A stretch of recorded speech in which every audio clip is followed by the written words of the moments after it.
सुबह है नहीं, मस्जिद सिर्फ 5 टाइम जाना नमाज के लिए, बाकी का टाइम आपको आपका काम करना है।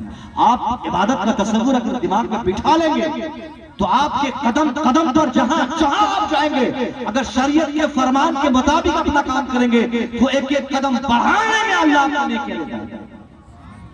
नेकी का मतलब सिर्फ नमाज पढ़ना नहीं है, नेकी का मतलब ये सिर्फ रोजा रखना नहीं है। रोजे में नेकी है, नमाज में नेकियां हैं, ज़कात और हज में नेकियां हैं, मगर सिर्फ इन्हीं चारों में नेकियां हो जरूरी नहीं है। आप जहां भी रहे आप अपनी जबान को झूठ से पाक रखें, कारोबार करते हो झूठ से पाक रखें, आप अपने किरदार को साफ व शफाफ रखें, आप हमदर्द बने, आप एक दूसरे की मदद करें, आप भाईचारा और माशरे में ब्रदरहुड की फजा कायम करें, आप एक दूसरे का ताउन करें। यहाँ हमारा समाज का इतना मर चुका है कि एक दूसरे का ताउन करने के बजाय एक दूसरे के पीछे हम लगे रहते हैं और ख्वाहिश हमें कि हमको हमारे पीर साहब जन्नत दे देंगे।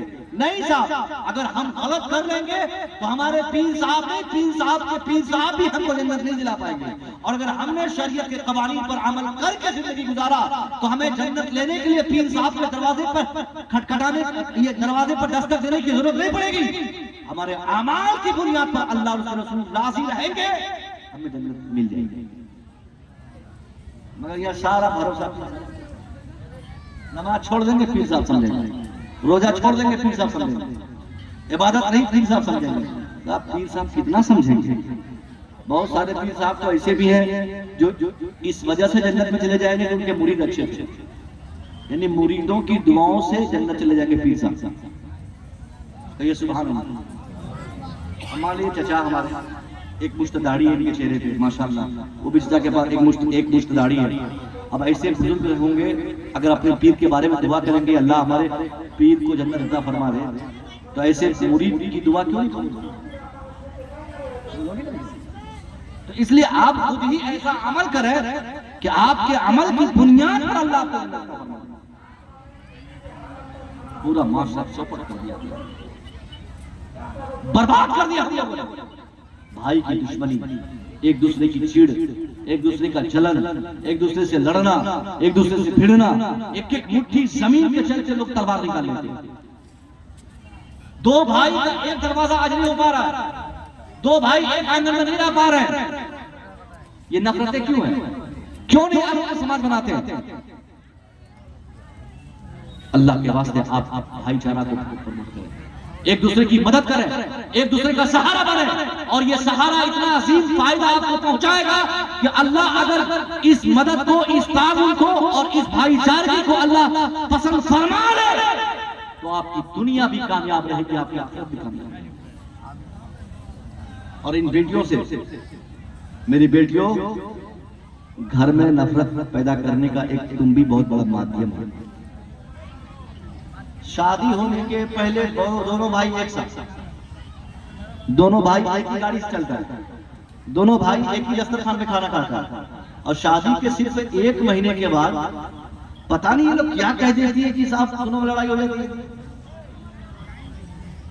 थोड़ा आप लोग भी कोऑपरेट करो, जिस घर में शादी हो लड़ाई झगड़ा से उस घर को पाक रखने की कोशिश करो। हम लोग के पास कितने मसले आ जाते हैं ये सब सुलझाने के लिए कि हजरत लड़ाई हो गई, हजरत झगड़ा हो गया, हजरत फसाद हो गया। नहीं, आप फसाद पैदा क्यों कर रही हो? अगर कोई आदमी अपने भाई की मदद कर रहा है तो अपने भाई, कोई दिल्ली में है, कोई भाई नहीं दिल्ली खड़ता है, तो दिल्ली में रहने वाला भाई अपने भाई को ईद में कपड़ा दिया तो तुमको चिढ़ किस बात की है? अगर वो बहन को कपड़ा दे दे, वो अपने भाई को कपड़ा दे दे, यही कहने वाली जो नहीं 1 महीना में आई है घर तोड़ देती है। और ऐसी जंग की सूरत बनती है कि बीच आंगन में दीवार लगना है। अब बताइए, जिस कौम को आपस में भाईचारा नहीं हो, आपस में हम एक दूसरे से मिले न रहे, वो कौम ये तमन्ना करे कि हम हिंदुस्तान में कामयाब होंगे, दुनिया में कामयाब होंगे, वक्त बिल लाने नहीं देंगे, 3 तलाक कानून पास करने नहीं देंगे, हम ये काम नहीं करने देंगे, हम कब्रिस्तान पे गैरों को कब्जा करने नहीं देंगे, हम सब मस्जिदों की हिफाजत करेंगे। खुदा की कसम, वो कौम जो आपस में मुत्तहिद नहीं होगी, दुनिया में हर आदमी उसे इस्तेमाल कर लेगा, वो कौम कभी कामयाब नहीं होगी। आप समाज की इज्जत कब करेंगे जब आपस में टूट चुके हैं? बात समझ आ रही है? ये सारी बातें इसकी जरूरत थी, मैंने पहुंचा दी। और एक काम की बात, ये जो नौजवान बिगड़ते हैं इनमें से अक्सर बच्चे जाहिल हैं। दिल्ली, पंजाब, हरियाणा, दोहा, कतर, पूरी दुनिया में आज आपके यहाँ के हमारे यहाँ के बच्चे खड़ते हैं, मजदूरी करते हैं। माध्यमिक पढ़ा, 10th पढ़ा, मजदूरी करने चले गए, दिल्ली चले गए। ये प्रथा को आपको कंट्रोल करना है। इस जनरेशन को आपको सबसे ज्यादा अगर किसी चीज की जरूरत अभी पड़ रही है, दिखाई दे रही है, तो वो एजुकेशन है। आज माहौल इसलिए बिगड़ रहा है कि बच्चों के पास तालीम नहीं है, उनके पास एजुकेशन नहीं है, उनके पास नॉलेज नहीं है, उनके पास इल्म नहीं है, उनके पास शिक्षा नहीं है। और ये शिक्षा आप दिलाएंगे। 10,000 रुपया महीना कमाने के चक्कर में आपने अपने छोटे भाई को दिल्ली भेज दिया। 10,000 कमाने के चक्कर में आपने अपने बेटे को मैट्रिक करने से पहले आपने उसे पंजाब भेज दिया। 15,000 कमाने के चक्कर में आपने अपनी औलाद के मुस्तकबिल को तबाह बर्बाद कर दिया। 10-20 हजार के चक्कर में आपने अपने समाज को, अपने मुआशरे को बर्बाद कर दिया। अल्लाह की कसम साहब, ऐसे सुधार माहौल में पैदा नहीं होंगे। ओ भाई, हेलो, ओ बेचने वाला भैया, बेचने वाला, खुरमा बेचने वाला, कौन भाई, उसको समझाओ यार, वो लेडीज में जाकर खुरमा बेचने। कोई तौर तरीका है कि नहीं आपका? अरे टाइम पास वाले, और टाइम पास, बैठो बैठो बैठो बैठो।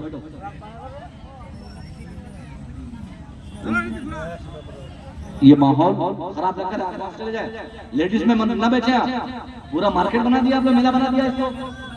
अब तो दुकान वालों की इतनी हिम्मत हो गई कि यहाँ तक चले गए।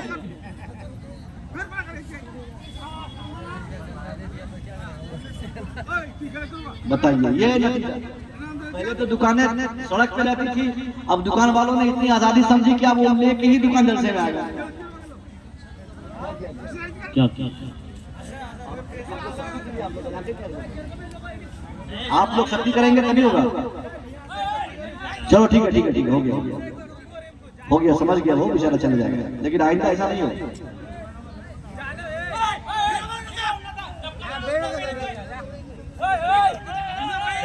चलो चलो ठीक है ठीक है ठीक है ठीक है।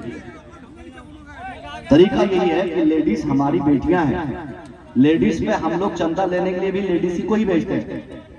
बच्चियां हमारी है, बेटियां हमारी, उनकी प्रतिष्ठा है, उनका सम्मान है। नबी की महफिल, इस्लाम के पैगंबर ने जो निजाम दिया है ना, एक जगह मखलूक तालीम कभी नहीं, यानी एक क्लासरूम में जवान लड़की लड़के एक साथ बैठ के तालीम नहीं ले सकते। तो आप कुरान नहीं पढ़ सकते हैं। कुरान की तालीम का भी तरीका है कि कुरान की तालीम भी अगर हम किसी बच्ची को देते हैं तो इस्लाम का इस्लाम का फरमान है कि लड़का लड़की एक साथ एक जगह एक दरसगाह में बैठकर कुरान भी नहीं पढ़े। इन बेटियों की इज्जत ये इतनी है कि इनके पाजेब की आवाज, पाजेब जो पायल पहनते हैं, पायल, इसकी आवाज भी इतनी तेज ना निकले कि किसी के कान को उसकी तरफ रागिब करे। आप बताइए कितना खूबसूरत मजहब है हमारा।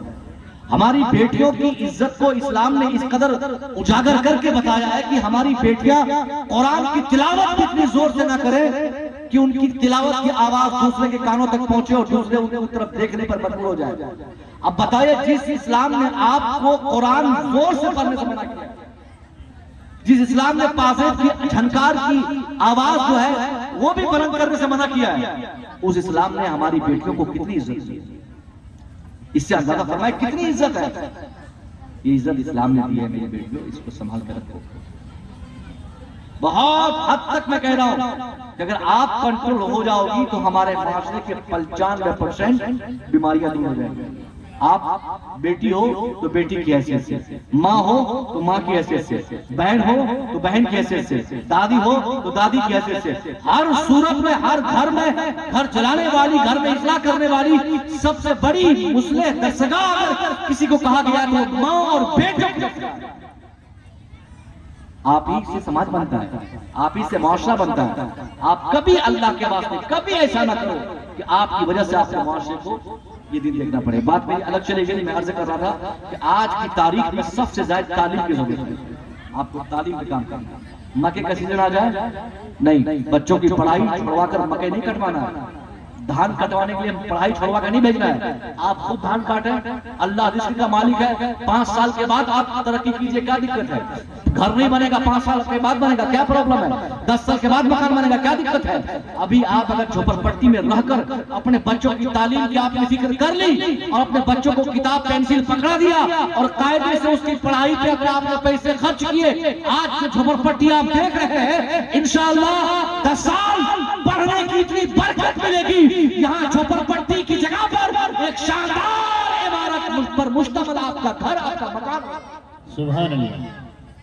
अगर आपने सिर्फ मैट्रिक पढ़ाया, वस्तानिया फुकानिया करवा दिया, छोड़ दिया, वस्तानिया हाँ हाँ, वस्तानिया फुकानिया क्या है भाई? ये बेटियों को सिर्फ फुकानिया कराया जाता है, वस्तानिया पास, फुकानिया पास, अब शादी फिक्स है कि नहीं? इधर भी है कि नहीं आपके? और ये लोग चचा लोग जब जाते हैं लड़की देखने के लिए, ये लोग क्या पूछते हैं? कितना पढ़ी है? वस्तानिया पास है। अच्छा वस्तानिया नहीं, फुकानिया फार्म भर दिया है, वस्तानिया पास है। एकदम खुशी से एकदम कि लड़की पढ़ी है। धीरे से आके कहता है लड़की लड़के के बाप को, हाँ सब ठीक है, लड़की पढ़ी है, वस्तानिया पढ़ी हुई है, फुकानिया फार्म भर दिया है। अरे वस्तानिया कोई पढ़ाई है? फुकानिया तक पढ़ लेना कोई कामयाबी है? मैट्रिक पढ़ लेना कोई कामयाबी की पहचान है? आप अपनी औलाद, अपने बेटे को वस्तानिया फुकानिया शादी की वजह से मत पढ़ाइए। आप इतना पढ़ाइए, इतना पढ़ाइए, इतना पढ़ाइए कि जब जब उसकी तालीम, उसकी किताब, उसका कलम, उसकी शिक्षा, उसका नॉलेज उसके पूरे माशरे की तकदीर में बदल जाए। समझे बात? मैट्रिक करने के बाद इंटर करें।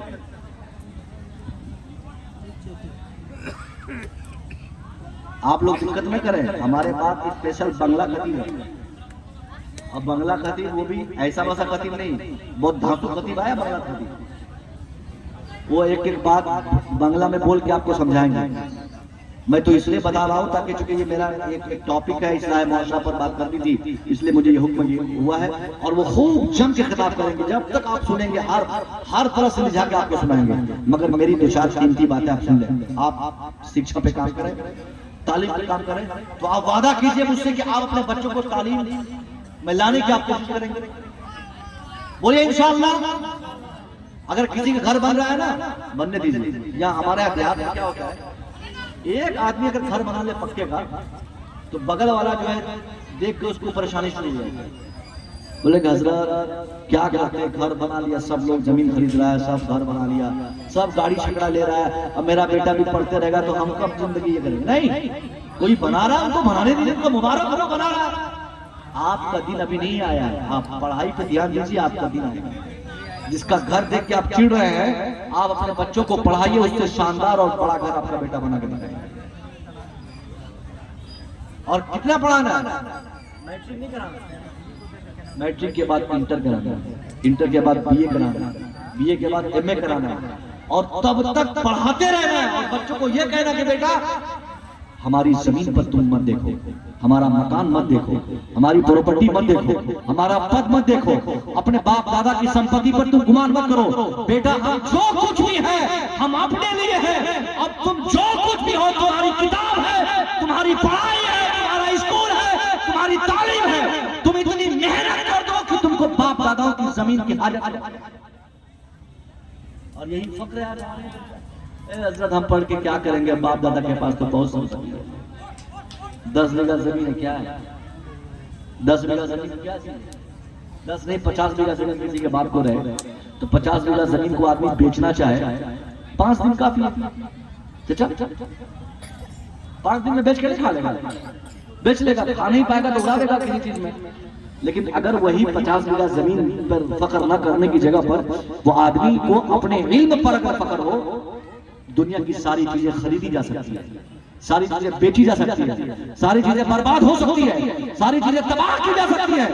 वही इल्म, वही नॉलेज, वही किताबी ज्ञान एक ऐसी मुबारक शय है कि जब तक आपके अंदर वो इल्म है, दुनिया में ना तो आपका कोई इल्म खरीद सकता है, ना कोई खरीदने की बात। अल्लाह के वास्ते आप इस पर तवज्जो दें, खूब मेहनत करें और बेटियों को भी पढ़ाएं। बेटों को हमारे इलाके में अक्सर क्या होता है कि लोग बोलते हैं कि हजरत बेटा को पढ़ा देंगे तो काम करेगा, नौकरी पाल देगा, तो बेटी को पढ़ा के क्या करेगा, ये तो चूल्हा फूकेगी। गलती यही पे आपका, बेटों से ज्यादा मैं कहता हूँ आज के समाज में बेटियों को पढ़ाने की जरूरत है। 4 बेटा जाहिल रह जाए आपका, दिल्ली पंजाब खट के खा लेगा, घर चल जाएगा। कोई रिक्शा चलाएगा, कोई धान काटेगा, कोई मकई काटेगा, कोई कुदाल चलाएगा, जिंदगी गुजार लेगा। और अगर बेटी जाहिल रह जाए तो आपके घर को जो तबाह करेगी करेगी, जिस घर में शादी होगी उस घर में भी आग लगा देगी। आज जो आग लग रही है घरों में, जितने घरों में आग लगी, जहां भी तलाक की नौबत, खुला की नौबत, झगड़ा, पंचायती केस, फौजदारी मुकदमा, ये सारी चीजें जहां भी हुई है, उसकी एक बड़ी वजह हुई है कि उस घर की औरतों को जाहिल है। तो आप अपनी बेटी के लिए सबसे बड़ा उपहार, सबसे बड़ा इनाम अपनी बच्ची को आप पढ़ा दीजिए। दिल्ली में काम करने वाले लोग एलआईसी में बेटी के नाम, बेटी पैदा हुई तो एलआईसी में नाम लिखाओ। एलआईसी में क्यों? ताकि शादी के टाइम पर, इसकी शादी जब मैं कराऊंगा तो इसकी शादी के टाइम पर एलआईसी का पैसा निकालकर इनकी शादी करा दूंगा। पलंग का पैसा, गाड़ी का पैसा, जहेज का पैसे का इंतजाम 10 साल से बात करता है, और जो काम करना चाहिए वो काम करता ही नहीं। नतीजा में क्या निकलता है कि बेटी की शादी कराया, पलंग दे दिया, 4 लाख रुपया दे दिया, एक अपाची गाड़ी दे दिया, खूब सामान दे दिया, और 3 महीना नहीं हुआ उसकी बेटी वहां से मार खा के आ गया। तो गलती कहां हुई? आपने सब कुछ दे दिया, इल्म अपनी बेटी को नहीं दिया था, आपने तालीम अपनी बेटी को नहीं दी। इसलिए पलंग और फर्नीचर के इंतजाम करने से पहले अपनी बेटी के लिए तालीम का इंतजाम करें, उनको आप पढ़ा दें। जिस दिन आपकी बच्ची तालीम से जुड़ जाएंगी, 100% में कहता हूं उस दिन मुआशरे में बहुत हद तक हमारी बीमारियां खत्म हो जाएंगी। क्योंकि जब पढ़ी रहेंगी ये अपनी सास को सास समझेंगे, शौहर को शौहर समझेंगे, ससुर को ससुर समझेंगे, है ना।